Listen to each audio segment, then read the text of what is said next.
Hallo lieve mensen en welkom terug bij Jaspers Moestuinmagie. Vandaag ga ik jullie laten zien hoe je van verschillende tomaten de zaden kan oogsten.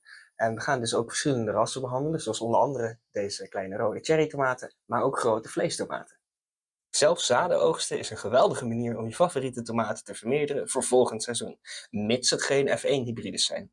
Wat dat precies inhoudt gaan we in een andere video wat uitgebreider behandelen, want daar blijf ik nou echt veel te lang over praten als we het daar nu over gaan hebben.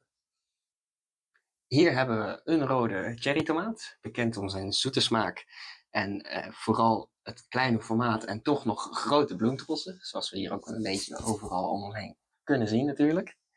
Ik ga hiervan specifiek op zoek naar de grootste, gezondste vruchten, om daar dan de zaden uit te oogsten. Dan heb je ook een grote kans dat het nageslacht het sterkste is en ook weer de grootste vruchten geeft. Nou, we hebben hier al even rondgekeken, alle tomaten bekeken. Ook hierachter, hierboven, alle kanten. Het is allemaal één plant trouwens dit. Maar die hebben we allemaal alvast even goed bekeken. En ja, we gaan gewoon de mooiste, grootste mee naar huis nemen natuurlijk. Dus dat is deze. Die leggen we in het bakje en die nemen we mee naar huis. En daar is de vleestomaat. Perfect voor bijvoorbeeld sauzen, salades en dergelijke dingen, waarbij je hele grote tomaten kan gebruiken. We zien van deze plant dat er straks nog vele malen grotere tomaten aan gaan komen. Mijn voorkeur zal altijd uitgaan naar de mooiste en gezondste vruchten en ook planten. Dus ik ga zelf het zaad uit deze, die nu nog niet rijp is, sowieso oogsten en die volgend jaar gebruiken. Maar voor deze video pakken we gewoon eventjes een tomaat die al rijp is, zodat ik in ieder geval kan laten zien hoe ik die zaden dan oogst. Mocht iemand van jullie interesse hebben om deze tomaat ten zaden te krijgen of te winnen, dan zou ik zeggen, laat even wat weten in de reacties. Want ik ga ze gewoon gratis uitdelen aan mensen die dat leuk vinden. Er zijn twee methodes om de zaden te oogsten. Ik heb zelf altijd de voorkeur voor het gewoon rustig eruit halen van de zaden. Maar je kan ze ook fermenteren. Beide methodes gaan we behandelen. De eerste stap is natuurlijk het selecteren van de tomaten. Die hebben we er net op de tuin al uitgevoerd. Dus dan gaan we nu gelijk door naar de volgende stap. Het opensnijden van de tomaten. Zodat we de zaden eruit kunnen halen. Je hebt zo de tomaat. Het enige wat je hoeft te doen is hem eigenlijk doormidden snijden. En dan komen vanzelf de zaden tevoorschijn. Dan gaan ze er met een lepeltje een beetje eruit halen. En dan zie je hier al, er zitten een aantal zaden tussen. Het zijn er misschien niet superveel, maar dat zijn er meer dan je zou denken als we ze zo meteen schoon hebben gemaakt. Die leggen we in het bakje met de zeef en dan gaan we ze een beetje proberen schoon te maken. Nou, wat ik zelf vaak doe, is dit eigenlijk onder de kraan. Maar dat is op het moment niet heel handig makkelijk om te filmen. Ik krijg het niet goed in beeld. Dus we proberen het gewoon even zo. Als dit nou niet werkt, loop ik alsnog naar de kraan hoor. Maar ja, dit is mooier om te laten zien. Je hoeft ze eigenlijk gewoon een beetje met water af te spoelen. En dan ja, is het merendeel al wel klaar. Gewoon af en toe een beetje water eroverheen. Een beetje vruchtvlees loswrijven. Weer een beetje water, een beetje loswrijven. En dit is eigenlijk wat ik normaal, ja, dit is alles. Nu leg ik ze dan normaal heel mooi op een bord neer. Even afschrapen op het bord. En je hoeft ze nou alleen nog maar te laten drogen. Veel mensen geven aan dat op deze manier het vruchtvlees voor rotten kan zorgen. Zelf zorg ik er altijd gewoon voor dat ik heel veel zaden oogst. Kijk, nu heb ik er maar een paar gedaan, maar ik doe zometeen heel deze tomaat. Je zag, dit was alleen dit kleine stukje. Het is toch al een boel hier op het bord. Als ik nou heel deze tomaat heb gedaan, heb ik honderden zaden. En ja, als je honderden zaden hebt en je stopt die allemaal in de grond. En er gaan er misschien een paar niet ontkiemen. Ik ga er alsnog genoeg hebben hoor. Dus ja, ik doe daar niet al te moeilijk over.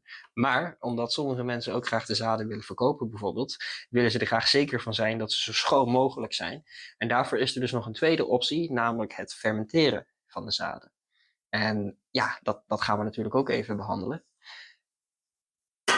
En daarvoor pakken we dus een glas water ook erbij.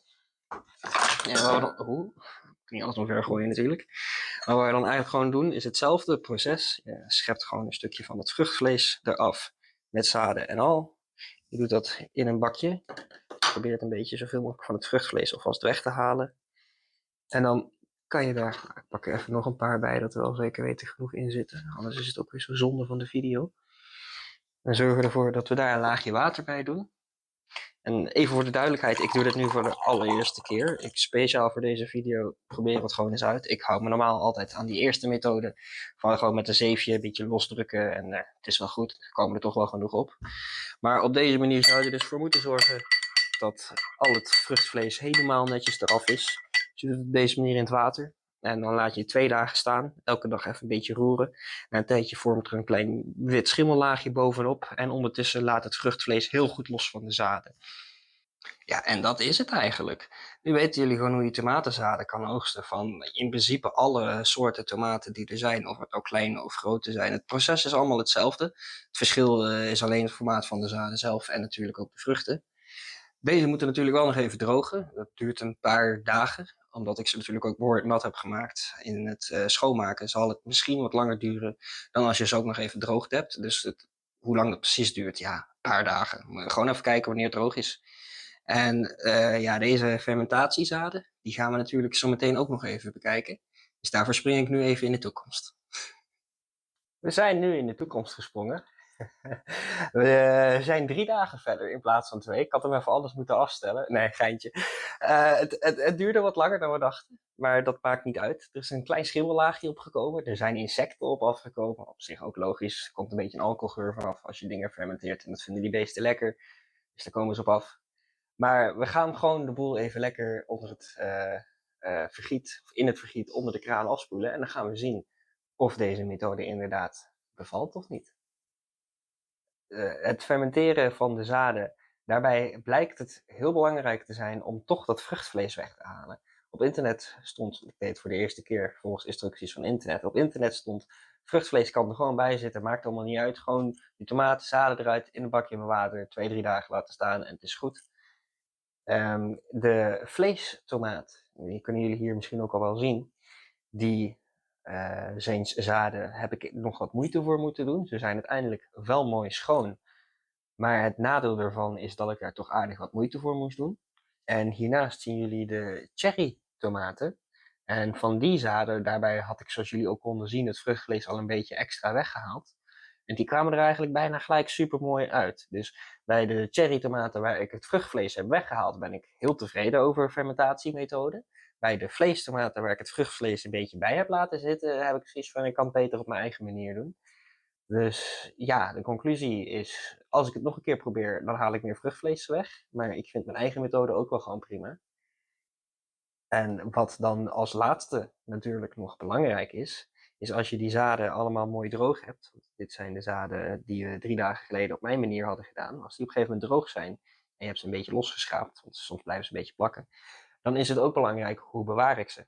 Er zijn verschillende manieren.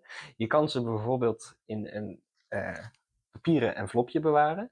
Het voordeel daarvan is, stel dat ze nog net niet helemaal droog zijn, dan kan dat kleine beetje vocht door het papier heen gewoon eruit verdampen.